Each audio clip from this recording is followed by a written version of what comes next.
The Econ Wealth Management is on Route 39. We are buckled up and ready for a great show. Hopefully you're buckled up too. Look at her ticket is what I always say. Yeah, that's right. Safety first. So Jake, it's a beautiful day for a drive. Where are we going?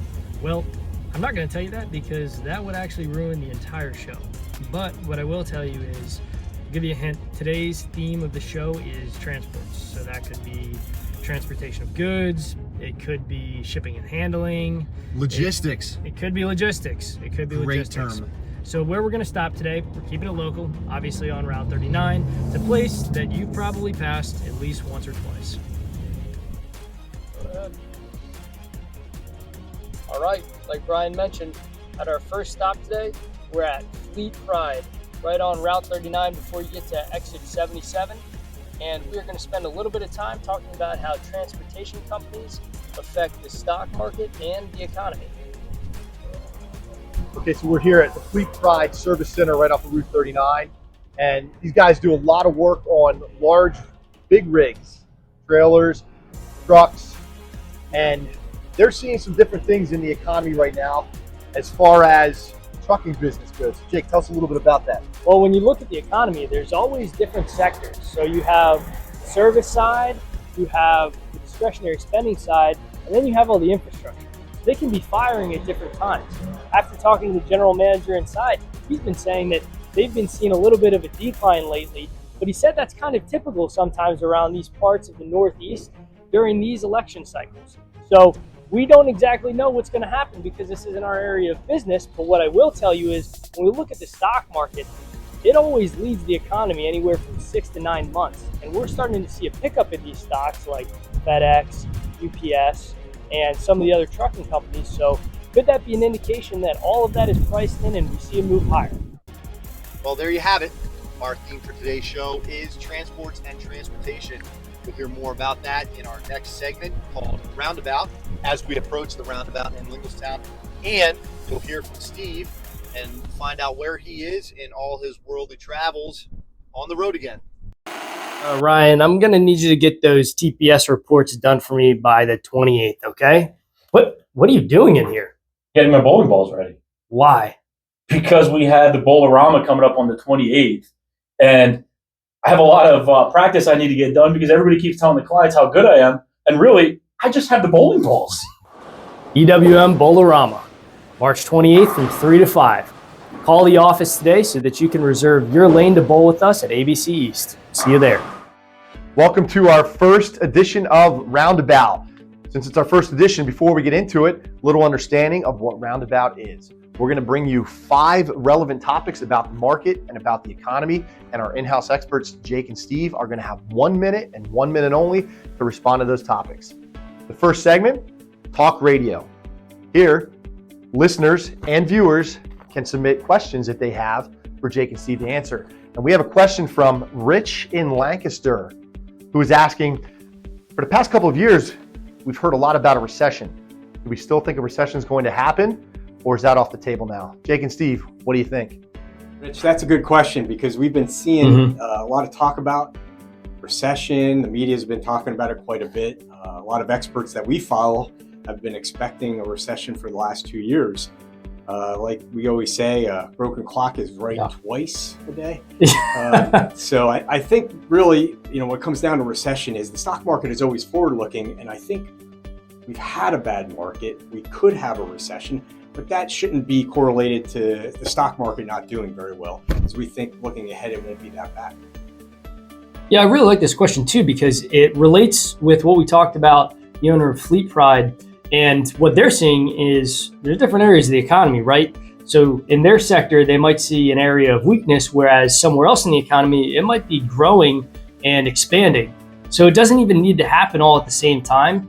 So this could have happened over the last 2 years, or it might not even happen at all. All right, so Steve, you've also answered one of my questions because I was wondering why my watch only tells me the right time twice a day. I guess I need a new one. But our next segment is Red Light, Green Light. Here, we're going to examine areas of strength in the market and areas of weakness. So Jake, Steve, where are you seeing areas of strength? And then let us know where you're seeing some areas of weakness. Go. Ooh, this one is an easy layup. because it's got to be semiconductors. I'm sure everybody's heard of NVIDIA by now. And if you haven't, you might not have a phone or you might not talk to anybody, because everywhere I go, it's NVIDIA this and NVIDIA that. But the semiconductor area, it truly is very strong. And it's because of everything that's happening in AI and how they're expanding their technologies. But for weakness, I mean, it's got to be something with interest rates, obviously, because Steve, who drives the bus? The interest rates drive the bus. Oh, okay. And I think that's the point. The weakness has come from the fact that rates had shot up so high last year. We saw some weakness out of utilities, staples, but it's good to have those, because as things settle down here, those could be outperformers. And just because NVIDIA and semiconductors are the high flyers right now doesn't mean it'll stay that way. That's a really good point, especially when you're trying to look at the portfolio and trying to build things out. You just don't want to be super concentrated in what's performing great right now, because in 2022, those companies, they weren't the best, right? Right. All right, guys, let's be serious here for a minute. That's exactly right. 1 minute is your limit. Next time you go over, we're going to have a serious conversation. Let's keep it under a minute, clean it up. Let's look at our next topic. All you Jeep lovers out there like me, you're going to love this one. It's called off-road. We're going to look at some topics, some things you might not be hearing if you're watching the news. So, Steve and Jake, what are you seeing? What are you hearing that we might not see if we're just paying attention to the mainstream media?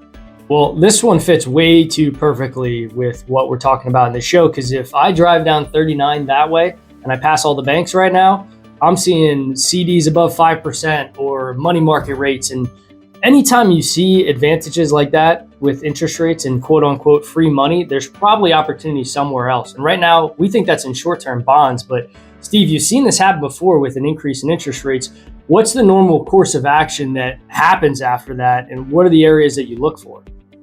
Yeah, it's a good point, Jake. In the past, we've seen rate environments like this and not always have bonds perform. But I think right now, because of the higher rates, especially on the short duration side, it's good to have that part of the portfolio, especially if you worry that a recession will impact the market. That's true. And I think that's now actually it's really good. Yeah, it's good to have some of those fixed income short durations in your mix. And that actually does kind of line up with what we were talking about when we went out to California with PIMCO. They said you don't need to get the long-term bonds right now. Short-term bonds will pay you the rates like you talked about, and they're going to be a little bit safer if there's volatility in the markets. Guys, much better on the time. Thank you very much. Okay, so let's get into our next segment. It's called road work. Everybody's favorite thing when they're driving down the road. But just like when you enter a construction zone, we're going to be looking at how we're constructing portfolios. We might look at some positions that we want to own or some positions that we currently own. So Jake's going to highlight in a real simple chart one of those positions. Jake, what do you got? Well, I wanted to have my own segment and call it Charts with Jarts, but we've tried that in the past, and I would talk for 10, 15 minutes, and it lost everybody's interest because I talked way too long. So now we're going to try to keep it to a minute. I'm only going to focus on the important things here.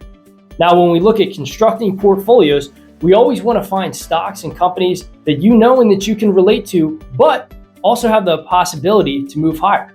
So when we look at FedEx today, I promise I'm only going to focus on two important things. Keep it short.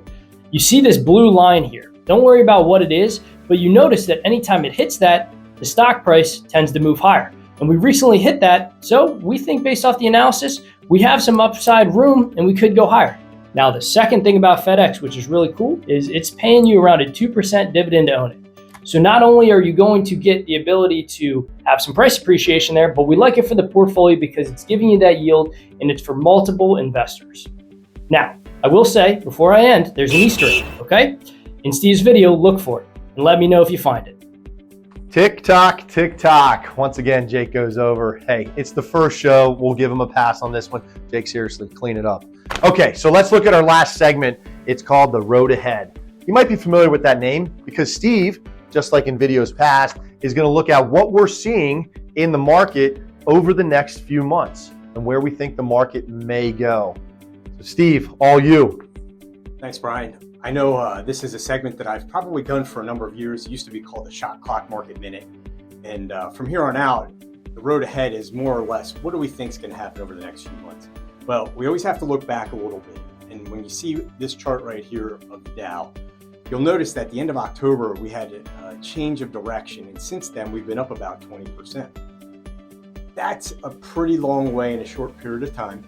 And so you would expect or want to see some sort of downturn when you involve a presidential election year, just the market cycle in general.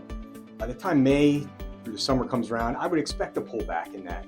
But when you look at things like transports, which you're going to see next, and semiconductors being a leading indicator like we just saw, I think if you can get through this next 6 months and pass that election, we're going to have a higher market than we do now. So you want to stay invested through this time. All right, there you have it. That's our roundabout for this show. 5 relevant topics of the market and the economy. Steve, Jake, great job. Really good analysis, really good information. All right, the last segment of the show is looking at where Steve is in all of his worldly travels, and how that relates to our theme this show of transports. So where is Steve? He's on the road again. At Econ Wealth Management, being able to be involved in the community is something that is extremely important to us. We always look for any opportunities to be able to give back. Good. Give back to the community, something that's important to all of us. This especially to me because I actually played on these fields when I was 12 years old, and there's nothing like being able to restore something that you've been a part of.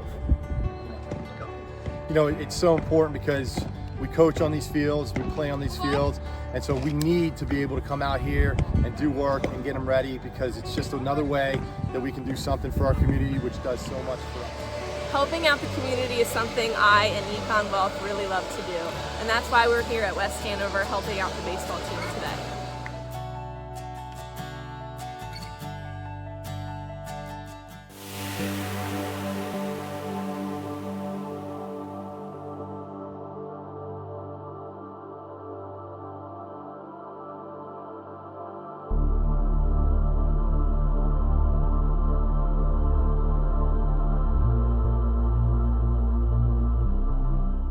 Welcome to On the Road Again with Steve on the Route 39 Market Beat.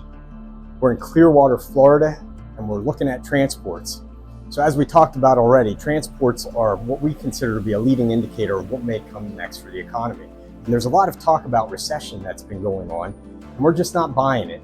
Of course, things slow down from time to time, but when we're out and about and traveling, whether it's UPS, FedEx, delivering packages, or whether it's the people that you see out here on the beach in this bustling tourist area, we believe that transports are showing us that things can be doing really well for the market ahead. So you just got to hang in there, stay away from the naysayers, and follow us on the road again here at Clearwater Beach. Well, Jake, our first episode was a success. It's a wrap. I think that was probably the best cinematic ever assembled. I personally want to see how many Grammy nominations I get nominated for. Yeah, probably a lot. Probably 0, because I think you're referring to Oscars. Yes. Oscars. Yes, Oscars. Right. Yes. But listen, I'm confused why you're now driving and I'm in the passenger seat and we're in a completely different vehicle. But I guess those are minor details. Yeah, don't worry about that. But stay tuned for our next episode. If you have a question that you'd like to submit for Talk Radio, contact the office. Find out where we're going to send Steve next for On the Road Again. And as always, Econ Wealth Management, keeping our finger on the pulse of the market for you on the Route 39 Market Beat. Signing off, it's Jake and Brian. We'll see you next time.